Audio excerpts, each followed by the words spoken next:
본 방송에서 제공하는 투자 정보는 투자 판단에 대한 조언입니다. 방송에서 제공하는 주식의 가치, 가격 상승 및 가격 하락에 대해서는 방송사에서 보장하지 않습니다.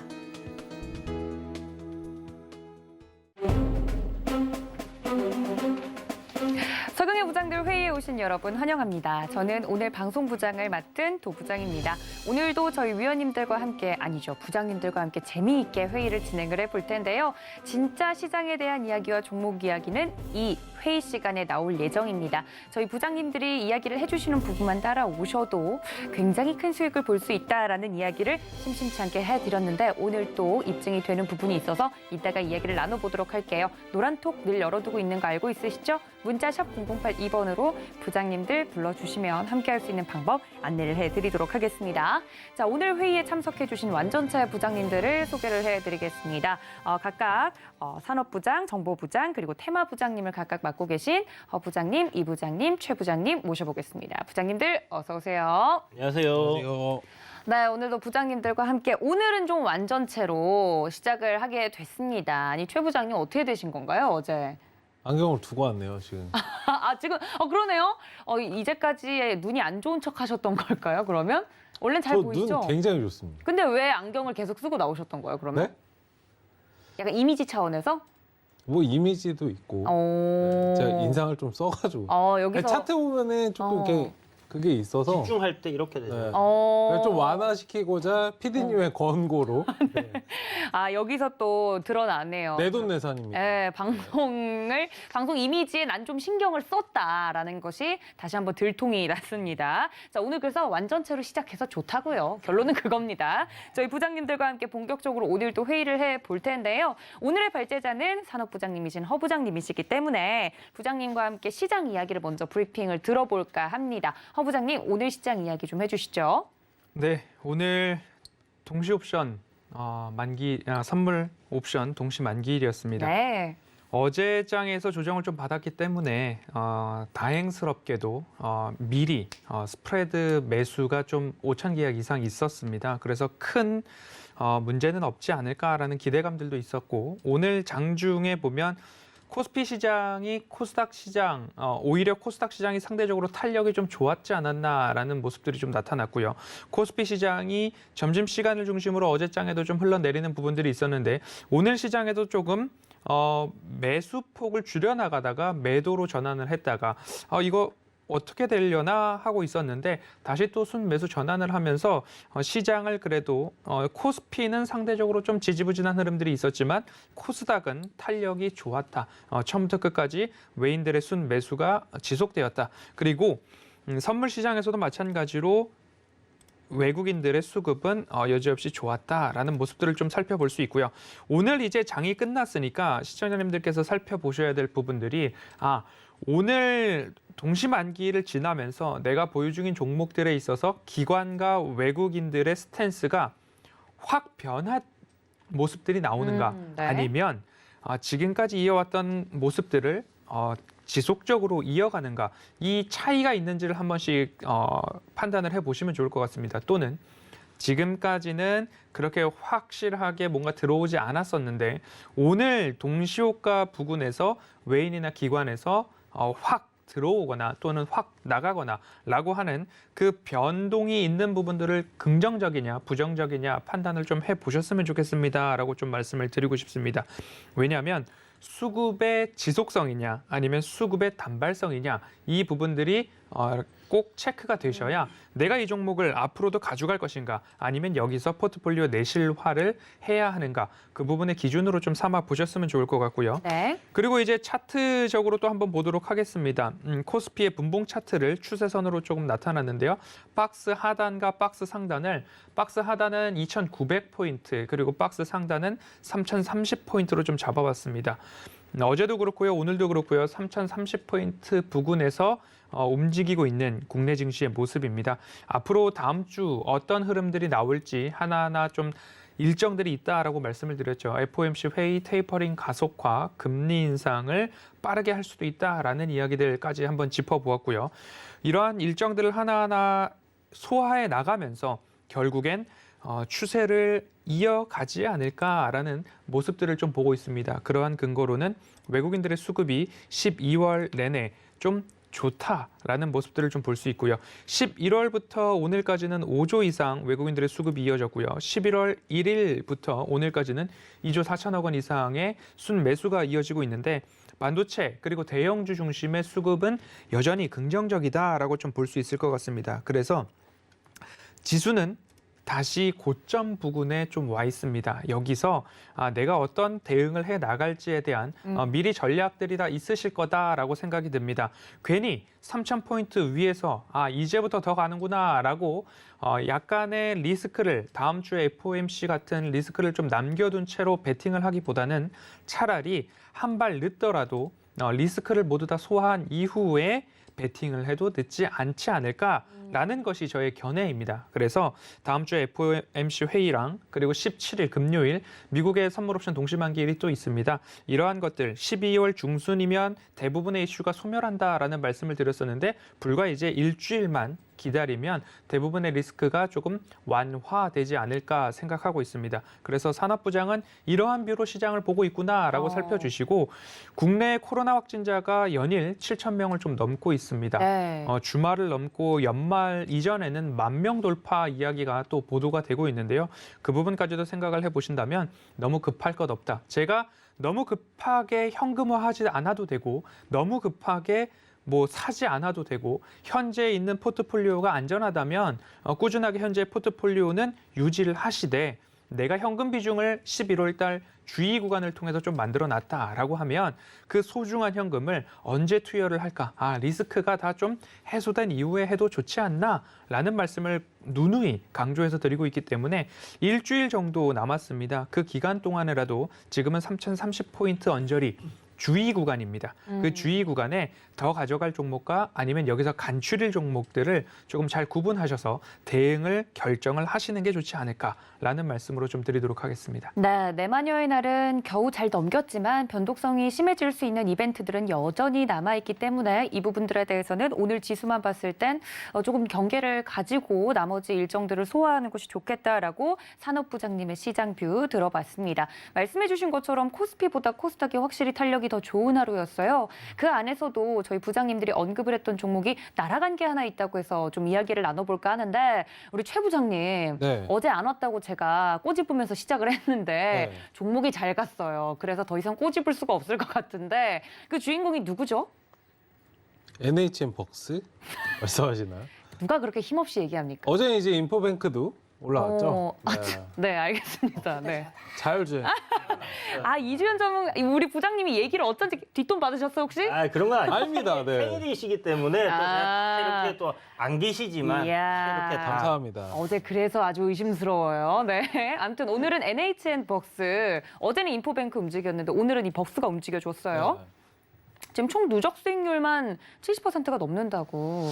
네, 일단은 기존에 말씀드렸지만 순환매 장이었고 일단 눌림에서 상승이 좀 나오는 그런 구간들 왕은 왕이죠. 네, 시장의 대장은 왕이기 때문에 다시 이제 NFT나 메타버스 쪽으로 좀 수급 몰려가는 모습이니까 어쨌든 잘 끌어갔습니다. 아직도 끝나지 않았습니다. 아직 끝나지 않았다고요? 그렇습니다. 그럼 언제까지 갈 거라고 보세요? 어디까지? 네, 그거는 다음에 말씀을 드리겠습니다. 보시면 아시겠죠. 네, 네, 뭘요? 보시면 아시겠죠. 좀 모르겠는데요. 좀 설명을 자세히 보시면 좀 아실 해주세요. 겁니다. 네네. 이게 좀 조심스러운 게 왜냐면 또 가다가 또 이제 막 사시는 분들 계실 거거든요. 그렇죠. 네. 오늘 너무 잘 갔으니까. 조심하셔야 돼요. 이제는 신규 진입은 당연히 조심해야 네, 되니까. 이제 순환매장에서 안 가는 상대적으로 너무 안 가는 종목들보다는 네. 순환매장에서 좀 안 가는 거 좀 바닥권에 있는 거 보세요 하시니까 네. 아예 진짜 바닥에 있는 거 바닥에 사시는데 붙어 있는 걸 보더니. 네. 2차전지 올라가는데 어느 정도는 좀 수급이 돌아와서 가는 그런 종목들을 보셔야 되는데 어쨌든 그런 부분에서 좀 체크하시면 좋지 않을까. 아니 그러면 너무 이 바닥주 보라고 하면 발바닥 각질해서 이렇게 잡으려고 진짜로 하시는 분들이 그러세요. 많으신 것 제가 같아요. 어저께 각질 치우 살짝. 그러니까 어제도 내내 각질 타령을 하더니 왜 그러세요 오늘? 네. 제가 각질을 싫어합니다. 그래요? 잘 관리하시고 계시죠? 예, 알겠습니다. 겨울이라서 보습이 중요한가 보다. 그러니까요. 겨울에 건조하니까 또 이상한 소리로 빠졌네요. 중요한 게 게 아까 이야기해 주셨던 것 중에 순환매 장세 덕분에 또 이렇게 탄력적으로 움직인 종목이다 이렇게 얘기해 주셨는데 이 순환매 장세가 그럼 계속될 거라고 보시나요? 우리 최 부장님은? 뭐 항상 시장은 순환매죠. 근데 이게 빠르게 움직이냐, 좀 느리게 움직이냐? 느리게 차이가? 움직이냐, 섹터가 잡혀서 가냐, 사실 그 차이인데 지금은 뭐 전반적으로 좀 빠르게 움직이는 시장이다라고 말씀을 드리겠습니다.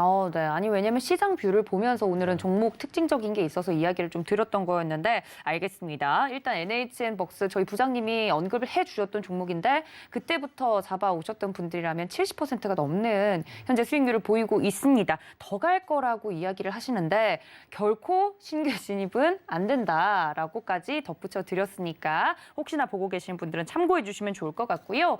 우리 이주연 부장님의 오늘 시장 혹시나 허 부장님께서 좀 이야기는 해주셨지만 덧붙일 말씀 있으실까요? 왜냐하면 3,030선까지 올라왔잖아요. 네. 아까 우리 허 부장님은 약간 부담스러운 자리가 됐다라고 이야기를 해주셨는데 어떻게 생각하시는지.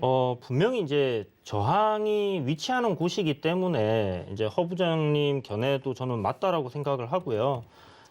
다만 지금 보면 그 추세대라고 할 수 있는 저항 고점들끼리 연결했을 때 기술적으로는 이거를 어저께 장이었죠. 이제 네. 갭 상승했다가 쭉 밀려 내려왔었는데 네, 돌파를 한 걸로 오늘 만들어 놓은 것 같아요. 그래서 선물 옵션 동시 만기가 이제 끝난 상황이라서 좀 더 추이를 지켜봐야 되긴 하겠지만 네. 최근에 이제 코스피 거래 대금 흐름을 보면 한 3거래일 연속 이렇게 쭉 상승하는 흐름이 보여주거든요. 네. 한마디로 저기 2,900을 깨고 내렸다가 반등 나올 때는 사람들이 이제 적극적으로 참여를 좀 못했지만 네. 지금은 약간 투심이 그래도 좀 괜찮아진 게 아닌가라고 생각이 드는 부분이고요.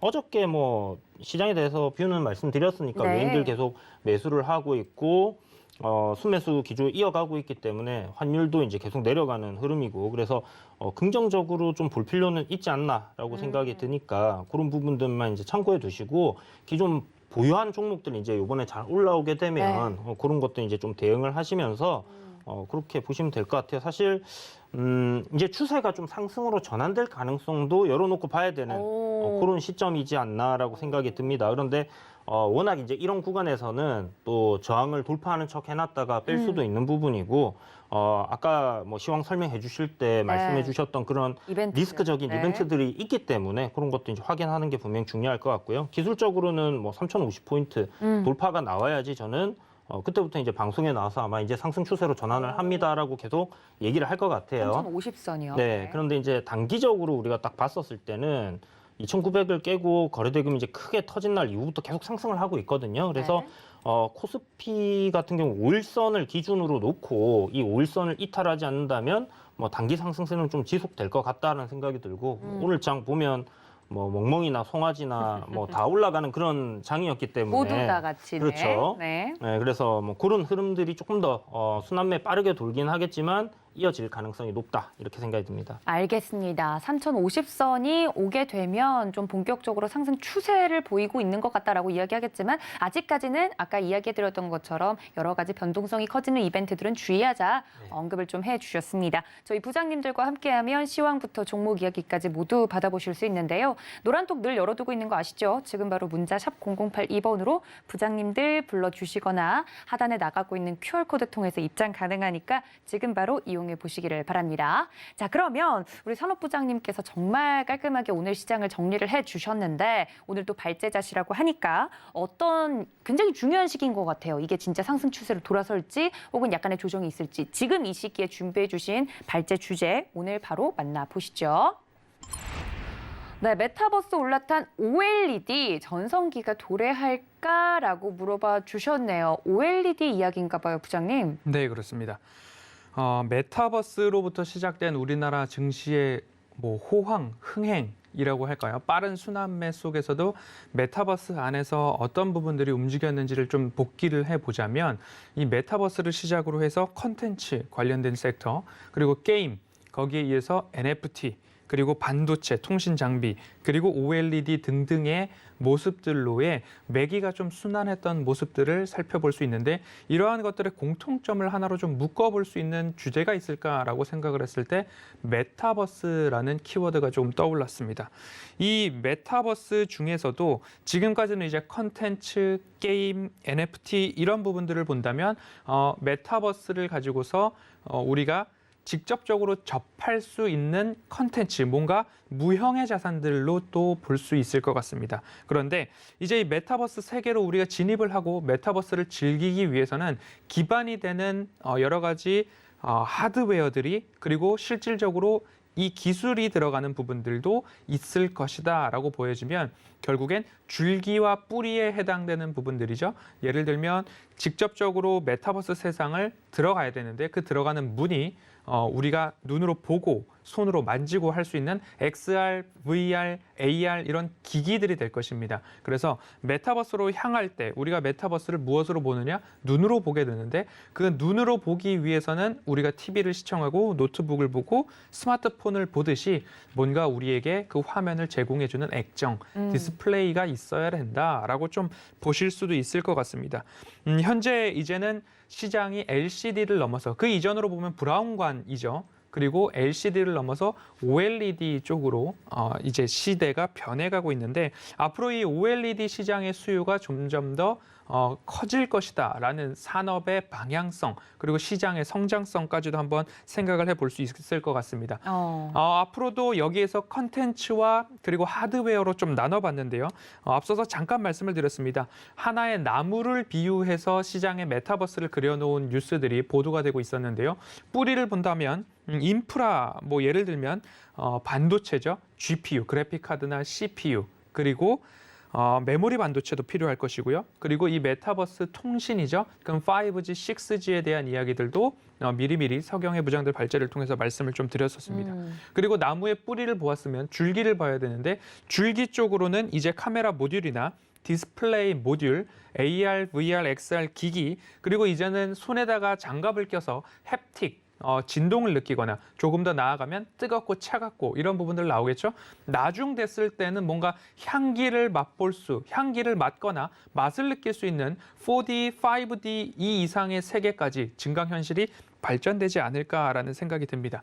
그리고 나서 열매를 본다면 뭐 컨텐츠와 관련된 부분이겠죠. 메타버스 플랫폼이나 컨텐츠 그리고 게임, NFT 이런 부분들이 나무의 열매나 꽃, 잎으로도 비유가 될 수 있을 것 같습니다. 그래서 OLED 시장, 디스플레이 시장을 이제 끝으로 메타버스와 관련된 산업의 한 바퀴 순환을 좀 말씀을 드린 것 같습니다. 컨텐츠, 게임, NFT, 그리고 반도체, 통신 장비, 그리고 네. OLED, 결국엔 AR, XR, VR 기기에 들어가는 부분들이 카메라 모듈과 그리고 OLED 관련된 디스플레이 액정이 될 것 같습니다. 그러면 지금까지 말씀드렸던 섹터들이 순환매가 굉장히 잘 나왔고 그 안에서 수익을 잘 거두셨을 거다라고 생각이 듭니다. 그래서 산업의 방향성과 시장의 성장성을 이렇게 조금 멀찌감치 보면서 시장이 이렇게 움직이고 있구나. 그리고 이 모든 섹터들의 공통점은 뭐가 있을까라는 것도 한번 생각을 해보시면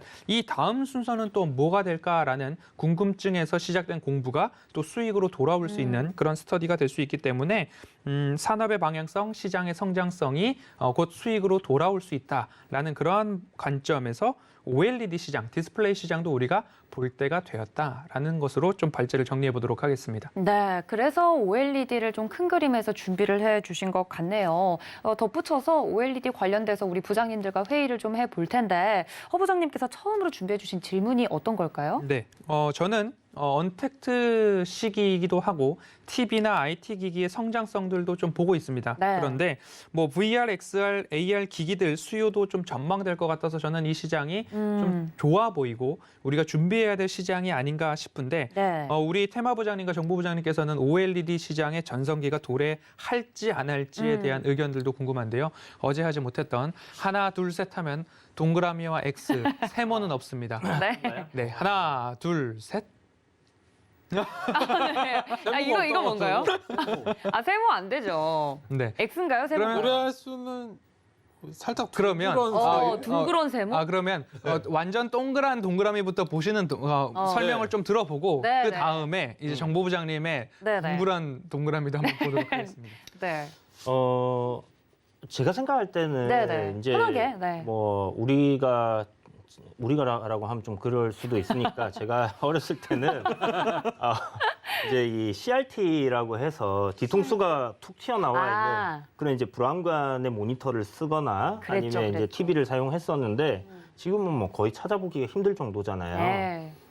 LCD로 이제 넘어왔고 그 LCD 시대가 굉장히 이제 오랜 기간 이렇게 지속이 되어 왔는데 사실 OLED 사업이 시작된 거는 굉장히 오래됐습니다. 그러니까 97년도인가 98년도 거의 그 정도까지 거슬러 올라가면 소니가 이제 OLED로 간다. 다른 회사들이 다 LCD를 한다라고 했을 때 OLED를 한다라고 했었고 네. 너무 시대를 앞서가다 보니까 이제 망해버렸어요. 네. 시대의 네. 비운의 아이콘이군요. 그렇죠. 네. 그런데 어찌됐든 이제 그때 뷰는 좀 정확하지 않았나라는 생각이 들고요. 이 LCD라는 부분은 결국 우리가 좀 사용하는 데 있어서 굉장히 좀 큰 불편감이 있다라는 부분이죠. 이렇게 각도를 약간 좀 틀어서 본다라고 하면 안 보인다든지 아니면 화질이 좀 많이 떨어진다라든지 이런 부분들이 있기 때문에 결국 이제 OLED 쪽으로 이렇게 넘어가는 것은 시대의 흐름이다라고 생각이 들고 네. 우리가 이제 뭐 전기차가 앞으로 이제 대세가 되듯이 결국 LCD도 시간이 지나면 뭐 라떼는 말이야 하면서 썼던 게 LCD라고 얘기가 된 그런 상황이 올 겁니다. 그래서 결국은 뭐 OLED가 디스플레이 시장을 저는 뭐 이렇게 장악해 갈 거다라고 생각을 하기 때문에 네. 전성 시대는 도래할 거다라고 생각을 하는 부분이고요. 네, 그래서 동그라미를 두 개나 그렇죠. 네, 돈이 된다. 보여주셨다. 네. 돈이 된다. 이중적인 의미였던 것 같아요. 그럼요. 네, 네. 머니, 일단 머니. 긍정적으로 얘기해 주셨고 네. 그럼 우리 최 부장님 이야기도 좀 들어볼까요? 네, 일단 OLED 관련해서는 전성기, 그러니까 사실 이게 전성기라고 질문을 하셔가지고 네, 네. 둥그런 세모를 말씀드렸는데 상승은 할 건데 네. 전성기는 모르겠다. 뭐 사이클이 돌아올 수는 있다. 다만 아까 전에 이 부장님께서 말씀하셨듯이 좀 오래됐기 때문에 사실 역사가 저도 막 어릴 때 보면은 막 그런 게 있었는데 핸드폰 광고할 때도 막 아무래도 막 이런 뭐 기억나시죠? 손담비가 나와서. 손담비 씨가 맞아. 네, 광고를 사실 했었어요. 그때도 되게 오래된 거거든요. 그때부터. 그때부터 이제 핸드폰 뭐 그런 것들이 이제 막 그죠. 흑백에 몇 픽셀 그쵸. 네, 이런 선명한 액정들이 화질. 있어요. 네, 그리고 이렇게. 그 다음부터 이제 장난치던 것들이 이제 멜로디가 몇 화음으로 맞아요. 나오느냐 하는 시대들이 좀 있었죠. 우리 도앵커님은 모를 수 있어요. 네, 네. 아니 아십니다. 아니에요, 모르는 모르겠네요. 척 하는 거군요. 기억나시는데. 모르겠어요. 네. CP 세대 아니세요? 파리파리. 네. 기억나시는 거 같네요. 파리파리. 네. 아시네요. 어쨌든 그런 부분에서 좀 오래됐기 때문에 네. 전성기는 사실 좀 지났지만 네? 사이클이 아. 온다라고 저는 좀 표현을 드리고 싶어요. 그때 사이클이 온다. 맞는 좀 사이클이기 때문에 어쨌든 그리고 지금은 좀 전반적인 상승보다는 뭐 시장의 이슈일 수도 있는데 네. 좀 개별적으로 상승이 나오고 있다. 종목 뭐 그 전반적으로 OLED 전반이 상승하는 게 아니고 지금은 뭐 소재 관련된 부분이 거의 압도적으로 상승이 나오고 있기 그렇죠, 때문에 그렇죠. 거의 걔네만 독주를 하고 있거든요. 그러니까 그게 OLED 관련주다라고 생각하시는 분들 굉장히 많으실 것 같아요. 네네. OLED 중에서 좀 이제 뜯어서 좀 보셔야 되는데 저번에 말씀드렸던 뭐 펫배터리나 이런 부분과는 좀 다르죠. 그렇죠, 또 그거 다르죠. 자율주행 네네네. 그건 뜯어보실 필요 없고 이런 거는 좀 뜯어보셔야 되는데 어쨌든 그게 완벽한 좀 OLED는 아니다. OLED는 끝났어라고 하시는 분들은 그것만 보시고 말씀하실 수 있거든요. 생각하실 수 있으니까 일단 그런 부분에서는 아직은 전반적으로 상승이 나오지는 않았다. 개별적으로 상승이 나오고 있기 때문에 어쨌든 사이클은 올 것이다. 이게 전성기라고 하면 보통 다 같이 잘 될 네, 때를 그쵸. 이제 이야기를 그쵸. 하는데 지금은 조금 종목별 차별화가 일어나고 있지 않나. 그래서 아까 그 동그라미도 세모도 아닌 이상한 모양. 그 어딘가. 네, 그 어딘가. 저는 뭐 단전치기 하시는 줄 알았어요. 별이었습니다. 별. 별이었다. 알겠습니다. 두 분의 의견을 좀 들어봤는데 개인적으로는 이 OLED 아까 이야기를 해주시면서 어찌됐든 지금 핫한 메타버스나 NFT가 모두 실현 가능. 가능하려면 그것이 이제 직접 시각적으로 보이는 부분이 언젠가는 옥석 가리기에서 이길 것이다라고 긍정적으로 평가하셔서 오늘 OLED를 준비해 주신 것 같아요. 이외에도 특별히 OLED를 오늘 또 주제로 하신 이쪽을 봐야 되는 이유가 뭔가요, 부장님? 그러니까 지금 말씀드렸던 컨텐츠 그리고 게임, NFT 그 다음 순서로 반도체 그리고 통신 장비 그리고 나서 OLED를 말씀을 드리고 있는 건데요. 뭐 순환매 관점에서 볼 수도 있고 반도체, 통신 장비, OLED, 컨텐츠, 게임, NFT를 하나로 묶을 수 있는 키워드를 꼽자면 메타버스로부터 시작이 될 수 있을 것 같습니다. 그래서 메타버스는 말 그대로 증강현실, 가상현실을 뛰어넘은 초현실이잖아요. 네. 그런데 가상현실에 들어가는 문이라고 표현을 좀 하고 싶습니다. 가상현실을 느끼려면 내가 눈을 감고 뭐 상상을 하는 게 아니라 내가 눈을 뜨고서 AR 글라스나 XR 기기, 헤드셋을 머리에 쓰고 그럼 눈으로 보면서 이제 두리번 거리면 그 모션에 따라서 여러 가지 360도 이상의 여러 각도에 있는 가상현실들을 체험할 수 있는 건데 그 가상현실로 들어가는 문이 바로 디스플레이가 실현해 줘야 들어갈 수 있는 곳이다. 그래서 OLED 그리고 디스플레이 섹터는 가상현실로 들어가는 문이다라고 좀 표현을 보고 싶습니다. 카메라 모듈과 통신 인프라, 반도체 모두 다 필요한 기술인데 이제는 이 XR, VR, AR 기기에 대한 관심을 가질 때가 됐다. 제가 늘 조금 빨리 말씀을 드립니다. 자이언트 스텝도 5월 달에 말씀을 드렸고요. 그리고 어저께 말씀을 드렸던 2차 전지 셀 업체들 같은 경우에도 용기를 낼 구간에서도 말씀을 드렸고요. 반도체도 서경희 부장들 발제 때에도 이거 사야 됩니다. 반도체 올라갑니다. 왜냐? DDR4에서 DDR5로 가고 D램의 가격이 주가보다 6개월 선행, 후행하는 모습들이 있기 때문에 이제는 슬금슬금 보실 때가 됐고 SK 하이닉스는 이미 출발을 했습니다. 라는 말씀을 드렸던 것처럼 거기에 맞춰서 또 하나는 통신 장비죠. 통신 장비도 미리 조금 말씀을 드렸기 때문에 이제는 그 다음 순서로서 디스플레이를 조금 보아 놓으시는 게 그래서 너무 많이 오르지 않고 늘 이제 테마 부장님께서 각질 말씀을 해주셨는데 네. 약간 각질 구간에서도 살금살금 담아 놓아 볼 만한 그러한 섹터로서 OLED를 좀 말씀을 드리고 있는데 그 첫 번째가 메타버스로 들어가는 문이다라는 말씀을 좀 드리고 있습니다. 네. 애플은 22년도 XR 헤드셋을 출시를 할 예정이고요. 23년도에는 AR 글라스 조금 더 가벼워진 거죠.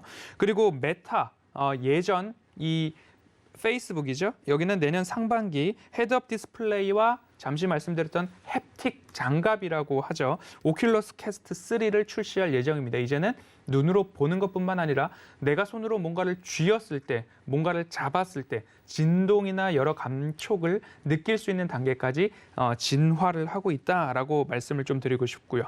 두 번째 축으로는 뒤통수가 튀어나오고 있는 CRT 시대를 넘어서 조금 얇아졌죠. LCD 그리고 이제는 조금 더 선명해지는 OLED. LCD와 OLED 차이는 백라이트가 있느냐 없느냐 단순하게 이렇게 좀 표현을 해볼 수 있고요.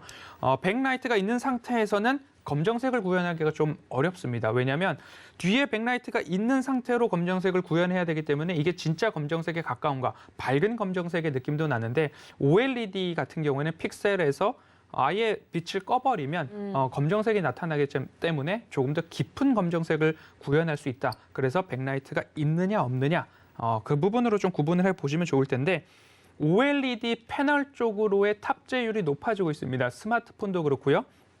노트북도 삼성전자를 필두로 OLED 패널 탑재가 증가하고 있는 것은 결국 TV 시장에서도 프리미엄 그리고 고급형, 고가로 가면 갈수록 OLED 시장이 조금 더 각광을 받고 있다. 그러면 대세는 이제 CRT에서 LCD, LCD에서 OLED로 넘어가는 순서, 과도기에 있고 이제 그 전성기가 곧 올 수 있다. 왜냐하면 LG에서만 OLED를 하고 있었는데 삼성에서도 이제 퀀텀 OLED TV 시장에 진출을 한다라는 이야기가 나오고 있고요. 네. 그리고 애플에서는 아이폰 12, 13 전 시리즈의 OLED 패널을 탑재하고 있기 때문에 이제는 LCD가 저물면서 OLED 시장이 개화되면서 전성기가 좀 나오고 있다. 그리고 대화면에서 OLED 채택률이 높아지면 사실 반도체에서는 개수로 매출이나 출하량을 평가하지 않고 빗 그로우스, 얼만큼 용량을 내가 생산을 해냈느냐, 팔았느냐. 그래서 빗 그로우스라는 단어를 쓰는데 이 OLED 디스플레이 쪽에서는 면적 출하량이라는 것을 보죠. 그러면 뭐 80인치짜리 TV 한 대를 찍어낸 패널과 스마트폰 하나를 찍어낸 패널과 한 개씩 팔았습니다라고 비교할 수 없겠죠. 마찬가지로 노트북도 OLED 패널이 들어가면 스마트폰의 4배, 5배 이상의 패널 면적이 들어가기 때문에 이 시장의 성장성도 좀 살펴볼 필요가 있겠다라는 말씀을 드리면서 삼성 디스플레이에서도 OLED 패널을 TV를 출시를 한다. 그럼 시장이 좀 더 커진다. 라고 좀 보시면 좋겠다라는 말씀 드리겠습니다. 네, 정말 노트북, 뭐 태블릿, 모니터 할 것 없이 OLED 산업 전망에 대해서는 대부분 장기적으로 긍정적인 이야기들이 나오고 있는데요. 그만큼 활용도가 높으니까. 그리고 이 OLED와 관련돼서 말씀해 주신 것처럼 LG가 먼저 시작을 했는데 삼성도 뛰어들면서 이제 좀 같이 협력을 하겠다는 이야기가 솔솔 나오나 봐요. 투자를 하는 투자자들 입장에서는 협력해서 우리가 중국 시장이나 이런 데보다 훨씬 더 잘 나가면 좋은 거니까 좀 호재가 아닌가라고 받아들이는 분들도 있는 반면에 양사에서는 협력을 한다 안 한다 이야기가 좀 나오고 있나 봐요. 이 부분에 대해서는 저희 투자자로서는 어떻게 이 이슈를 해석하는 게 좋을지 좀 궁금한데 일단 둘이 협력하면 좋은 건가요? 궁금하네요. 부장님들. 이야기 좀 들어보셨잖아요. 좋은 건가요? 좋은 건가요? 저한테 물어보시는. 네, 정보 부장님 좋은 건가요? 뭐 사실 좋을 건 없죠. 오, 왜요? 밥을 나눠 먹어야 되니까요. 아, LG가 정해진 지금 파일을. 입장에서 OLED만 놓고 봤을 때는 LG 디스플레이가 굳이 삼성전자에 나눠줄 필요는 없어요. 근데 그렇게 했을 때 중국이 또 뒤따라와서 네, 밀리면 그게 어떡해요? 문제죠. 그러니까요.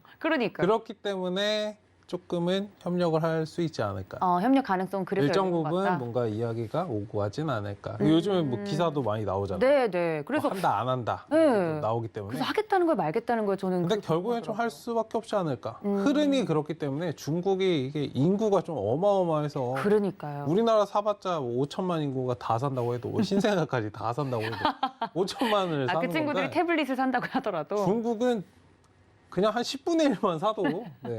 10억이니까. 네. 그런 부분에서는 이게 협력을 이길 해야 수가 되지 없다. 않을까? 네. 협력을 했을 때 투자자 입장에서는 그럼 LG 디스플레이도 가고 삼성 디스플레이도 가려나? 뭐 이런 생각을 하실 것 같은데. 관점의 차이가 될 수 네, 있습니다. 삼성전자, 삼성 디스플레이 입장에서는 우리에게 OLED 패널을 좀 주면. 줬으면 좋겠는데 그런 이야기들이 나오고 있죠. 그래서 워낙 이 캐파의 차이가 워낙 큽니다. OLED 시장만을 봤을 때 패널을 출하할 수 있는 그 생산 능력이 LG 디스플레이가 삼성 디스플레이의 10배 이상, 많게는 15배까지 캐파 차이가 나기 때문에 OLED를 삼성이 출시를 한다라고 해도 퀀텀 OLED TV를 출시한다고 해도 부족할 수 있습니다. 그래서 그 모든 준비가 되어 있지 않기 때문에 LG 디스플레이에 우리 한 2년 정도 동안만 OLED를 우리에게 좀 주면 안 되겠니?라는 요청을 은근슬쩍 하는 모습들이 보도를 통해서 좀 확인이 되고 있는데요. 그러면서 한 가지는 또 긍정적으로 해석되고 있는 것 중에 하나는 LG 디스플레이의 여러 리포트를 보다 보면 LCD 패널에 있어서 삼성이 중국 의존도가 70%가 넘습니다. 오. 그런데 이제 LG 디스플레이에도 우리 그럼 LCD 좀 공급받을 수 있을까라는 이야기를 좀 하고 있습니다. 만약 LG가 LCD를 공급한다는 전제하에 OLED도 그러면 1, 2년 정도는 같이 공급을 해줄 수 있을까라는 이야기들을 좀 조건을 건다면 삼성 입장에서 좋은 점은 중국에 70% 의존을 하고 있는데 네. 내가 중국의 70%니까 중국이 가격을 정하는 대로 끌려갈 수 있어요. 그런데 우리는 LG에서도 이제 LCD를 살 수 있어. 그럼 너네 물량을 줄이고 우리 LG 거를 늘려도 되니까 가격 경쟁, 협상을 좀 해보자라고 순조롭게 모두가 다 협력을 잘 한다면 네. 삼성과 LG가 서로 윈윈이 될 수는 있지만 여기서 이제 둘 중에 하나가 우리는 우리만 살겠다. LCD도 안 주고 OLED도 안 주고 이런 이야기가 나오면 어떻게 하나라는 생각도 들 수 있는데 네. 삼성전자가 LG 디스플레이에 LCD를 요청한 것이 금액으로 추산을 해보면 약 1조 원 가량입니다. 그러면 이것도 적지 않은 시장이기 때문에 네. 이 부분을 어떻게 해결할 것인가를 생각을 해보면서 다시 이제 2차 전지 배터리 분쟁이 있었을 때가 좀 떠오르는데요. 네네. 우리나라는 기업의 제가 좋아하지 않는 표현이지만 기업의 총수, 기업의 오너 이런 것들이 있잖아요. 그러면 결국 이재용 부회장과 구광모 회장이 네. 뭔가 단판을 지을 수 있는 카드들이 서로 갖고 있지 않을까라는 생각도 들어서 이 부분은 결과가 나와 봐야 알겠지만 LG 디스플레이 입장에서는 뭐 나쁠 건 없다라는 모습으로 좀 저는 바라보고 있습니다. 믿져야 뭐 본전이다 LG한테는 뭐 그런 이야기인 것 같아요. 투자를 좀 하시려는 투자자분들에게는 이러한 리스크들도 충분히 있다는 점을 좀 생각을 해주셨으면 좋겠는데요. 그럼 뭐 네, LG 입장에서는 지금 중국이 치고 올라오기 전에 최대한 그렇죠. 지금 가격적으로 괜찮을 때 많이 팔아먹는 게 저는 남는 장사지 않을까라는 기업의 생각을 이윤 하고. 측면에서는 그렇죠. 그렇죠. 네, 그래서 네. 좀 어차피 지금 그 BOE라고 중국의 최대 이제 디스플레이 회사인데 LCD가 이제 중국 기업들의 거의 이제 먹혔다라고 봐야 되는 부분이거든요. 그렇죠. 과거에 그러니까 그랬죠. 여기서도 지금 OLED 투자를 굉장히 많이 하고 있어요. 공격적으로. 그리고 정부에서 우리 이제 반도체 굵기, 뭐 디스플레이 굵기, 뭐 이런 것처럼 디스플레이 굵기 쪽도 계속 하고 있는 상황이기 때문에 뭐 정부의 지원을 등에 업고 이렇게 커온 그 디스플레이 업체들이기 때문에 OLED도 뭐 조만간 따라붙지 않겠나. 그래서 그렇게 길지 않은 시간 동안 최대한 이렇게 수익률을 뽑아내고 네. 그리고 또 한 단계 더 업그레이드 되어 있는 보면 뭐 LG 디스플레이, LG 전자에서 나오는 거 있잖아요. 네, 이렇게 네. 올라왔다 내려왔다 오, 하는 네, 신기하더라고요. 그 롤러볼 TV 같은 거, 뭐 그런 가격이 어마어마. 진짜요? 네. 아. 그러니까 이제 쫓아오면 더 빨리 가야 되니까. 근데 네, 이제 네. 돈을 못 벌고 있으면 그걸 갈 수가 없잖아요. 그렇죠. 투자는 계속 이루어져야 그렇죠. 되니까. 그래서 최대한 뭐 단기간에 짧은 기간 안에 이렇게 많이 파는 게 중요하지 않겠나라고 생각을 해보면 뭐 삼성전자에 납품을 하는 것도 나쁜 나쁘진 방법은 아닐 것 같아요. 않다. 지금도 OLED TV는 많이 나와요. 네, 네. 그런데 중국에서도 OLED TV들이 나오거든요. 다 LG 디스플레이예요. LG 디스플레이 거를 쓴단 말이에요. 그러니까 뭐 중국이 팔던 여기서 팔던, 뭐 네. 삼성전자에서 팔던 LG 전자에서 팔던 어찌되었든 우리 패널을 쓰면 그거는 이제 계속 생산과 소비가 되는 부분이니까 뭐 그렇게 가는 게 제일 중요하지 않겠나 싶습니다. 아니, 그러면 가장 언급이 좀 많이 되고 있는 LG 디스플레이 주가를 보면 투자 매력도가 있는지도 좀 궁금하거든요. LG 디스플레이 지금 자리가 어떤가요, 부장님들? 저는 굉장히 긍정적으로 생각을 하고 있고요. 네. LG 디스플레이 실적이 정말 회사가 이거 망하는 거 아닐까 하는 정도의 실적을 내고 있었는데 네. 이제 이 LCD 쪽을 조금씩 좀 정리를 하고 OLED로 넘어오면서 실적이 폭발적으로 증가를 했거든요. 네. 물론 코로나19로 인해 가지고 사람들이 이제 집에 생활하다 보니까 이제 TV 바꾸고 뭐 이제 차 바꾸고 뭐 했다 그런 얘기들 많이 들어보셨을 텐데 네. 그런 소비로 인해서 뭐 추가적인 전망이 그렇게 뭐 교체 수요가 크다라고는 생각할 수 없겠지만 그래도 지금 실적이 나오고 있는 부분들 4분기까지 나올 수 있는 컨센서스 대비해서는 네. 주가는 많이 저평가되어 있는 거는 맞다라고 생각이 들고요. 저는 3만 원에서 3만 5천 원까지도 상승이 가능하지 않겠나라고 생각해요. 그러니까 시장이 뭐 크게 특별히 뭐 이번처럼 이렇게 쭉 하락하는 그런 흐름으로 가지 않는다라고 하면 괜찮은 흐름이 좀 이어질 가능성 상당히 높지 않겠나 이렇게 점쳐보겠습니다. 네, LG 디스플레이 굉장히 돈 잘 벌고 있어서 앞으로 좀 가지 않겠냐라고 이야기해 주셨는데 다른 분들은 혹시 의견 비슷하신가요? 뭐 네. 반도체 업황도 그렇고 휴대폰 시장도 그렇고 셋 다 부품 동그라미? 공급난이 있었잖아요. 네. 그럼 디스플레이 업종도 마찬가지죠. 부품 공급난 때문에 3분기 실적이 그렇게 좋지는 않았는데 네. 4분기 정도 되면 영업이익률이 한 9%대 올라온다라는 이야기들이 있고요. 앞서서 말씀드렸듯이 면적 출하량 같은 것도 직전 분기 대비 14% 정도 증가한다라는 전망들이 나오고 있는데 뭐 차트상 저위험 구간 제가 말씀을 드리면서 추세선을 평행한 것을 이렇게 세 가지 선을 이렇게 올려보면 이 구간에 맞춰서 다시 저점 구간으로 좀 온다라는 부분들이 있으면 그 구간에서는 관심을 갖고 있다가 정확하게 좀 보셔야 될 만한 섹터 미리미리 좀 보고 있다가 각질에서 좀 살펴볼 수 있는 그러한 관심 종목으로 꼭 넣어 놓으셔야 될 종목 중에 하나가 LG 디스플레이 아닐까라는 말씀드리고 싶습니다. 네, 아니 각질 얘기를 계속하니까 저희 이쪽 PPL 받은 줄 아시겠어요. 뭐 각질 관리라든지 전혀 없다는 말씀드리면서 세 분 다 LG 디스플레이 대장주는 굉장히 긍정적으로 보고 있다라고 이야기를 들어봤습니다. 이렇게 OLED 쪽을 산업적으로 긍정적으로 봐야 되는 이유에 대해서 쭉 들어봤는데 그러면 뭐 여러 가지에 들어가지 않습니까? 자동차에도 들어가고 노트북, 뭐 태블릿 PC 여러 군데에 들어가는 이 OLED 관련주 중에 좀 내가 적극적으로 보고 싶은 종목이 있다 혹은 이쪽을 좀 더 집중해서 봐야 되지 않을까 얘네가 먼저 가지 않을까 이런 종목들이나 섹터가 있다면 이야기를 차례대로 좀 들어보고 싶은데 우리 테마 부장님이신 이 부장님은 쭉 들어보니까 어느 쪽이 좀 좋아 보이십니까? 뭐 사실 메타버스 OLED는 좀 현실감이 지금은 저한테는 이제 막 이렇게 와닿지는 않는 것 같아요. 당장은 네. 이제 분명히 뭐 어떤 성장적인 부분은 있을 것 같다. 그러니까 테마적인 입장에서 보면 꿈을 심어줄 수 있는 그런 재료는 충분히 된다라고 생각을 하거든요. 그래서 뭐 긍정적으로 이제 볼 수 있을 것 같은데 일단 뭐 우리가 이렇게 봤을 때 완제품이 있을 거고 그다음에 이제 부품이 있을 거고 소재나 이제 장비가 여러 있을 가지 거잖아요. 있죠. 네. 사실 소재 쪽은 아까 최 부장님께서 말씀하셨지만 차트들을 이렇게 보시면요.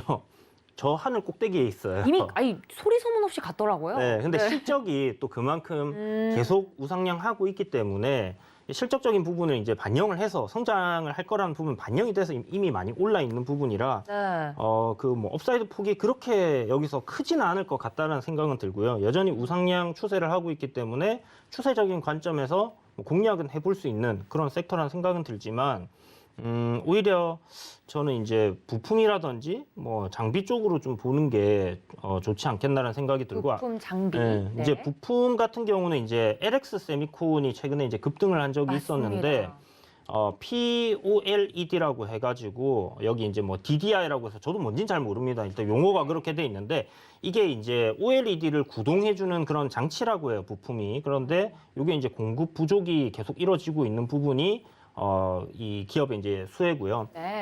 올해 실적을 보면 정말 뭐야 할 정도로 실적이 폭발적으로 증가를 했어요. 그래서 실적 대비해서도 많이 저평가되어 있는 부분이다 보니까 제 생각에는 뭐 이게 좀 LX 세미콘 같은 경우는 하늘을 찌르고 있다라고 볼 수 있는 그런 차트인데 하늘을 진짜 찌르고 있네요. 정말 거래량도 많이 나오고 지금 보면 신고가를 계속 갱신을 하고 있습니다. 그런데 실적적인 부분을 이렇게 생각을 해서 접근을 한다라고 하면 사실 충분히 더 올라가야 된다라고 저는 생각을 하고요.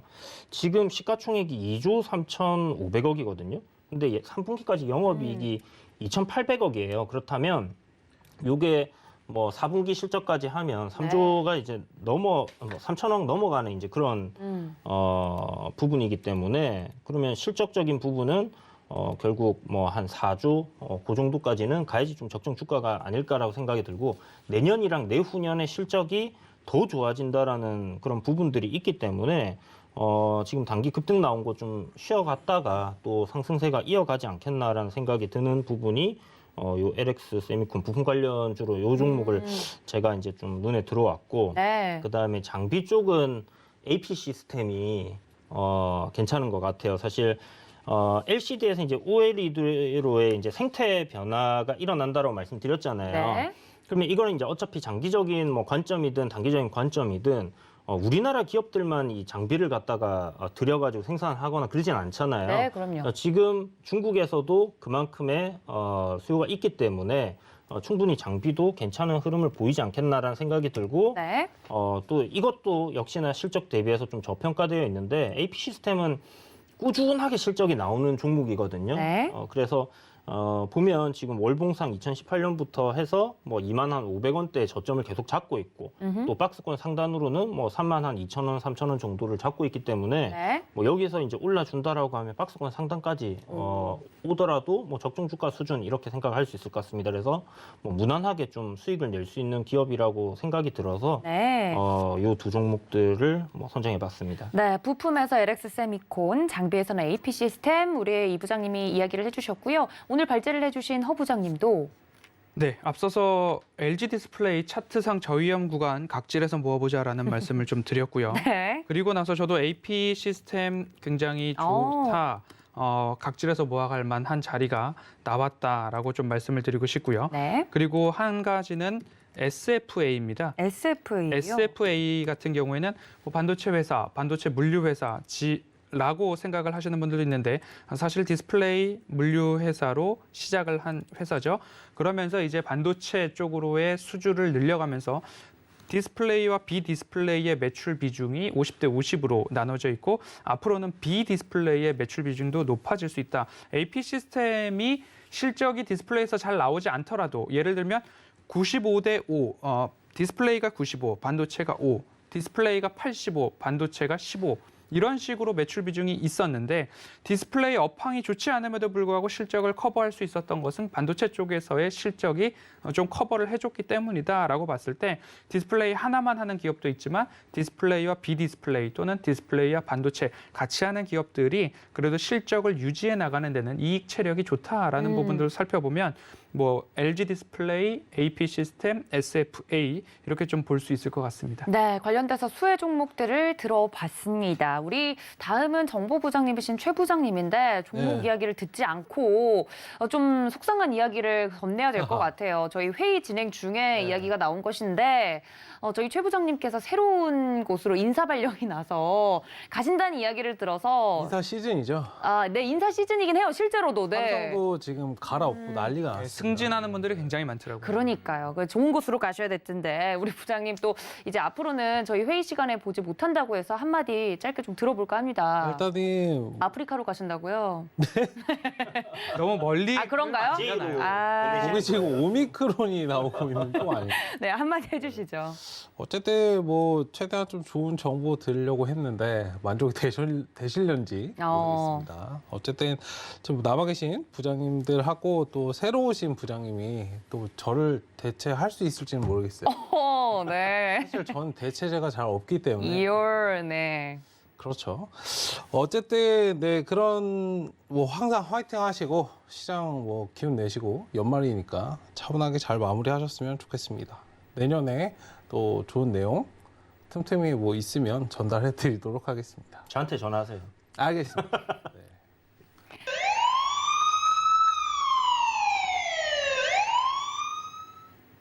네, 그래서 우리 최 부장님의 빈자리를 채워주실 신규 부장님이 다음 주부터 출근하실 예정입니다.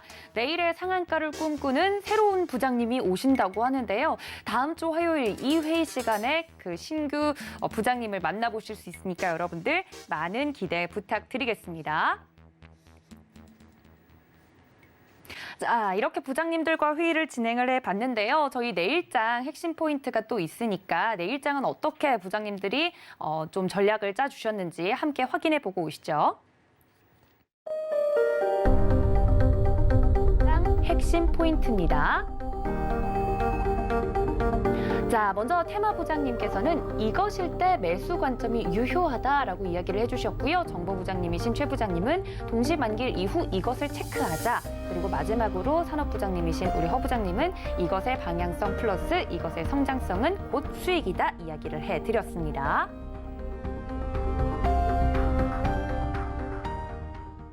네, 특히 오늘 발제자이신 허 부장님께서는 주말에도 이번에 또 야근을 하게 되신다고 추가 업무를 하게 되신다고 이야기를 해드렸는데 일요일에 우리 많은 시청자분들과 함께 이야기를 나눌 수 있는 자리를 마련을 하죠. 그러니까요. 아니 너무 이렇게 회사에 몸소 이제 몸 바쳐서 이야기를 해주신다. 참석하실 거죠? 그럼요. 네. 그러면 이렇게 하죠. 제가 야근할 때 도앵커님 전화 연결 한번 하겠습니다. 좋네요. 잠깐만요. 괜찮으시죠? 자, 일요일인데 몇 시죠? 네. 6시입니다. 6시. 제가 그럼 한 중간쯤 한 6시 30분 정도에 전화 연결 한번 하도록 하겠습니다. 예. 영상 통화할까요? 안 됩니다. 네, 전화 연결 정도로 네, 한번 합의를 보도록 하겠습니다. 이번 주 일요일 6시에 저희 허 부장님 방송 많은 시청 부탁드리고요. 저희 부장님들과 함께 할 수 있는 방법 노란톡은 늘 열어두고 있으니까 문자샵 0082번으로 부장님들 불러주시거나 QR코드 통해서 들어오시면 됩니다. 또 본 방송에서 제공해 드린 정보는 투자 판단에 대한 조언일 뿐 해당 주식의 가치나 수익률을 보장하고 있지 않다는 점까지 알려드리면서요. 제가 회의에 참석을 하겠다고 말을 해버려가지고 네, 당황해서 말을 빨리 해버렸네요. 오늘 회의는 빨리 마치도록 하겠습니다. 시청해주신 여러분 고맙습니다.